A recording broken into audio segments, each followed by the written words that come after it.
నన్ను ఇలా చూస్తే ఎట్లా అనిపిస్తుంది? నిన్నిట్ట చూస్తా ఉంటే నరాలు నాలో ఉన్న రౌడీ నిద్ర లేకపోద్దురా ప్లీజ్. చిన్నపిల్లలరా మీరు. ఓయబ్బా చిన్న పిల్లకాయని బెదిరిస్తా ఉండవే. ఇట్టండి నా సర్వీస్ లో శానా చేశాను అబ్బాయో. ఏమిటండి మీరు మాట్లాడేది? నాకు మాత్రం ఏం తెలుసు. ఇలాగైతే ఎలారా ఏటికి వెళ్ళకుండా ఎలా బతుకుతారు ఏటో నాకు భయం వేస్తుంది మిమ్మల్ని చూస్తుంటే.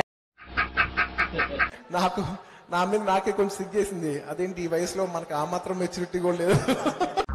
నిజమే ఇంకా మెచ్యూర్ అవ్వలేదు. చచ్చిపోయిన బాబు ఫీలింగ్స్ అని చచ్చిపోయిన బాబు. అయితే ఇదేదో అనుమానించాల్సిన విషయమే. నాకు కూడా నచ్చింది. నాకు నచ్చలేదు. ఏటోళ్ళు చెప్పింది పూర్తిగా సగం పనులన్నీ హాఫ్ నాలెడ్జ్ తో చేయకుండా ఏం చేసినాను. చేతనైతే చెయ్యి, లేకపోతే అన్ని మూసుకొని కూర్చో. నేను మాట్లాడేటప్పుడు నీ చెవులు మాత్రమే పని చేయాలి, కాదని ఇంకేది పని చేసినా. Sorry sir. నేను హర్ట్ అయ్యాను. ఇంకో 24 గంటలు మీరు నాతో మాట్లాడొద్దు.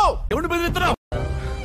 అన్న గురించి మాట్లాడాలంటే ఆ బ్లడ్ లో ఉండే మ్యాజిక్ వేరు. What is this? నేను ఇంత స్వీట్ గా మాట్లాడుతుంటే రిప్లై ఇవ్వకుండా వెళ్ళిపోతున్నాడు. అంటే సీరియస్ గా చూస్తున్నావు కొడతావా? కొట్టడం ఏంట్రా, నిన్ను చంపేస్తాను. సబ్జెక్ట్ ఏంటంటే భయ్యా ఆపేయాలి, అన్ని ఆపేయాలి. మనకు చెప్పేటోడి చిత్తూరు జిల్లాలో పుట్టినాడే ఏంది. చాలా బాగుందా బాబు.